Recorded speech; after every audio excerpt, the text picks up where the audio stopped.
Welcome back to the new blog. कैसे हो आप सभी लोग? उम्मीद है कि आप लोग स्वस्थ होंगे, बहुत बहुत मस्त होंगे और ज़बरदस्त होंगे। तो दोस्तों आज हम जा रहे हैं बाहर लंच करने के लिए। आज पतिदेव को थोड़ा सा जो है तरस आ गया है और ठीक 2:15 हो गए और मैं तभी कहूँ मुझे इतनी ज़ोरों की भूख क्यों लग रही है। तो चलिए ज़्यादा बातें नहीं करते हैं, आज संडे है और ब्लॉग तो आपने देख लिया, ठीक 2 बजे से जो है शुरू हो रहा है। तो चलिए अन्नू आपको दिख रहे हो, मेरा वेट कर रहे हैं। ज़्यादा बातें नहीं करते हैं, कंटिन्यू रखते हैं अपने ब्लॉग को। कहाँ जा रही हूँ, क्या खाऊंगी, वो सब आपके साथ में आगे शेयर करेंगे। तो चलिए चलते हैं अपनी डेस्टिनेशन पे। तो दोस्तों फाइनली हम लोग अपने डेस्टिनेशन पे पहुंच गए हैं और ये करोल बाग में एक चाइनीज़ फूड रेस्टोरेंट है जिसका नाम है द स्पॉट और यहाँ पे चर्च के पास में है। जो भी कोई मुझे करोल बाग, देवनगर, दिल्ली से देख रहा है वो प्लीज़ कमेंट सेक्शन में बताइएगा कि आप इस वाले रेस्टोरेंट में आए हुए हैं। और इस वाले रेस्टोरेंट में चाइनीज़ फूड ही मिलता है। तो हमें वैसे भी चाइनीज़ फूड खाए हुए काफ़ी ज़्यादा टाइम हो गया था और वैसे हम लोग बीमारी से उठे थे तो कुछ चटपटा ही खाने को मन कर रहा था। तो हमने यहाँ पे मंगवाई थी चिकन नूडल्स, साथ में इसमें 2 एग भी हमने ऐड करवाए थे और मोमोज मंगवाए थे हमने, चिकन मोमोज फ्राई वाले। तो पहले उन्होंने आज हमें वैसे हमेशा जो है वो मोमोज ला के देते हैं, लेकिन इस बारी जो है उन्होंने नूडल लाए थे तो हम लोग नूडल खाने लग गए। जैसे कि मैं घर से ही लेट पहुंची थी तो सबको भूख लग रही थी बहुत तेज़ की। और हम लोग यहाँ पे आज पहली बार नहीं आए हैं, मैं यहाँ पर आई हूँ जब से मैं और अन्नू एक दूसरे को डेट कर रहे थे तब से हम लोग यहाँ पर आते हैं। तो आप सोच सकते हैं मैं कितनी पुरानी और यादगार जगह पर पहुँची हूँ आज अपने बच्चों को लेके। इससे पहले भी मैं अपने बच्चों को यहाँ पर कई बार ला चुकी हूँ, लेकिन वही हर बारी जो गाना बजता है ना, आज भी वही गाना बज रहा था। ऋतिक रोशन का आपने काफ़ी बारी सुना भी होगा, एक पल का जी ना फिर तो है जाना। तो वही सॉन्ग जो है आज भी यहाँ पे बज रहा था। तो मैं अन्नी से कह रही थी बेटा कल को अपनी वाइफ को या किसी को लेकर आओगे ना तो ये सॉन्ग अपने दिमाग में बिठा लो, यही सॉन्ग हो सकता है तुम्हारे टाइम तक भी बजता रहे। तो मम्मी को ये जरूर से याद करना कि मम्मी सच में सच बोल रही थी, झूठ नहीं बोल रही थी। तो वो लोग भी हंस रहे थे, पर फूड खा के सच में बहुत इंजॉय किया और जो हमारा फीका फीका मन हो रहा था ना वो बहुत ही अच्छा हो गया है। और उसके बाद मैं अपनी मम्मी के गई थी, मम्मी के यहाँ पे चाय वाय पी के हम घर वापस आ गए क्योंकि रास्ते में ही मेरी मम्मी का घर पड़ता है। और मैं घर आकर ना चाय पीकर अपने घर पे चाय पी के सो गई थी। तो ये सो के उठी, जहाँ पे मैंने अपने इयरिंग उतार के रखे थे वहाँ से उठाए और अब मैं इनको वहीं पे रख रही हूँ जहाँ पे इनकी जगह है। तो बस अब मैं जैसे कि आपको दिख रहा होगा मेरी आंखें सूजी सूजी क्योंकि मैं अच्छी खासी नींद में ना सो गई थी, क्योंकि दोपहर के टाइम हम लोग बाहर गए थे। तो आप समझ ही सकते हैं कि बाहर कितनी ज़्यादा गर्मी धूप हो रही है, जिसकी वजह से ना हमने चाइनीज़ फूड खा तो लिया था, उसकी वजह से बाद में ना बहुत आलकस आया और हम सो गए। कपड़े भी आप देख सकते हैं मैं ऐसे ही चेंज करके बस सो गई थी चाय पी के। मम्मी के घर भी ज़्यादा देर नहीं रुके थे, 10 से 15 मिनट ही रुके थे क्योंकि गर्मी की वजह से सच बताऊँ मम्मी के यहाँ पे भी मन नहीं लग रहा था। तो हम अपने घर ही वापस आ गए और फिर मैं सो के उठी तो फिर मैंने जो मेरा थोड़ा सा संगवाने का काम था, जैसे बेडशीट वगैरह और ये बर्तन धुले वैसे ही छोड़ के चली गई थी। इन सबको अब मैं अच्छे से रख दूँगी, ऑर्गेनाइज़ कर दूँगी।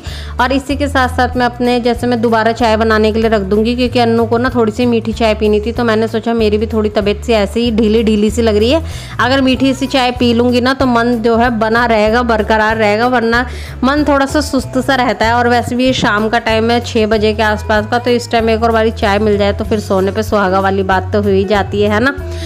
तो बस यहाँ पे सारे बर्तन लग चुके हैं, अब मैं बनाने रख दूंगी छोटे से कटोरे में 2 कप चाय अन्नू और मेरी, और साथ में हम चाय के लेने वाले हैं नमकीन। और बाकी का आप लोग बताइएगा, आप लोगों ने अपना ये संडे कैसे मनाया, क्या स्पेशल करा, कहीं घूमने गए, कहाँ घूमे, ये सब मेरे साथ कमेंट सेक्शन में बताइएगा क्योंकि आप लोगों के कमेंट पढ़ के सच में मुझे बहुत ज़्यादा खुशी होती है।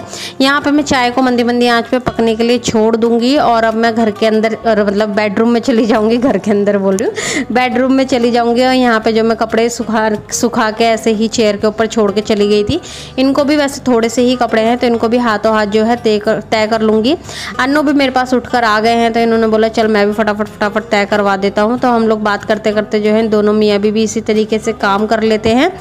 अभी इनको रखने की हिम्मत नहीं है तो मैंने सेठी पे ऐसे ही छोड़ दिया। यहाँ पे चाय भी अच्छी खासी उबल के तैयार हो चुकी है और ये मैंने 1.5 किलो दूध मंगवाया था तो बस फ्रिज में ऐसे ही रखा छोड़ गई थी। और ये 1 दिन पहले का ही पतीला है जिसमें मैंने दूध उबाला था, तो मैंने इसी में ही उबाल दिया क्योंकि 1 दिन पहले के पतीले में कभी भी दूध ख़राब नहीं होता है। हाँ लेकिन ज़्यादा दिन हो जाए तो फिर ख़राब हो जाता है।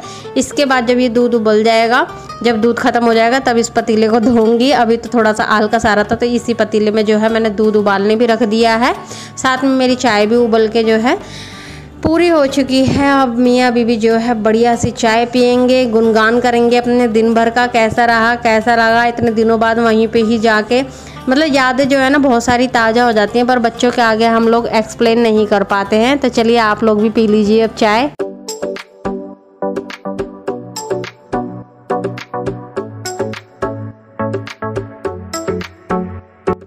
चाय वाय पिए काफ़ी टाइम हो गया। अब बात आती है डिनर की। तो यहाँ पर डिनर में सिर्फ और सिर्फ राइस बना रही हूँ। दोपहर में हम लोगों ने अच्छा खासा लंच कर लिया था चाइनीज़ फूड का, और अब सिर्फ राइस। आप सोच रहे होंगे राइस मतलब खाली कैसे खाए जाएंगे। तो आज जो है पतिदेव काफ़ी ज़्यादा मेहरबान है। लगता है दाल में कुछ काला है शायद, मुझे तो यही लग रहा है, या फिर दाल ही पूरी काली है। तो यहाँ पर जो है अन्नू सब्जी बाहर से बनी बनाई लाएंगे। अब राइस के साथ हम लोगों ने जो है चिकन लाए थे अन्नू बाहर से बना हुआ, तो वही खाया था, राइस और चिकन की सब्जी। अब यहाँ पे खाना वाना खा के बर्तन वर्तन धो के एकदम मैं फ्री हूँ। तो मैंने सोचा हनी की तो जो ड्रेस है स्कूल की, इसको भी प्रेस कर देती हूँ। सुबह को बच्चों को आसानी हो जाएगी, फटाफट से उठ के बस वो नहाता है और अपना तैयार हो जाता है। और बन्नी जो है अपने दिन भर की यूँ यूँ वो पता नहीं क्या क्या बातें मेरे से करता रहता है, और मैं भी उसकी हाँ में हाँ अक्सर मिला दिया करती हूँ। तो बस यहाँ पे प्रेस हो गई है। अब मैं अपने लिए एक अच्छी सी जो है थकान को उतारने के लिए कॉफ़ी बनाने जा रही हूँ। मिलते हैं कैमरे पर। तो दोस्तों अब हो गया है सोने का टाइम, और मेरा लास्ट काम था बच्चों को जो है उनके ड्रेस को प्रेस करके रख देना। सारा काम हो गया है। अब बस मैं अच्छी सी एक कॉफ़ी बना रही हूँ, उसको पीऊँगी और उसके बाद मैं भी सो जाऊँगी। बच्चों का गद्दा वापस से उनके कमरे में लगा दिया है। तो यहीं पे लेती हूँ आपसे प्यार भरी अलविदा। अगर ये व्लॉग आपको ज़रा भी पसंद आया होगा तो एक लाइक कर देना, चैनल पे पहली बार ये सब्सक्राइब कर लेना, और हाँ शेयर करना बिल्कुल ना भूलिएगा अपनी फैमिली और फ्रेंड्स के साथ। मिलते हैं एक अच्छे से नेक्स्ट व्लॉग में, तब तक के लिए टाटा बाय बाय, जय माता दी, शब्बा खैर, बाय।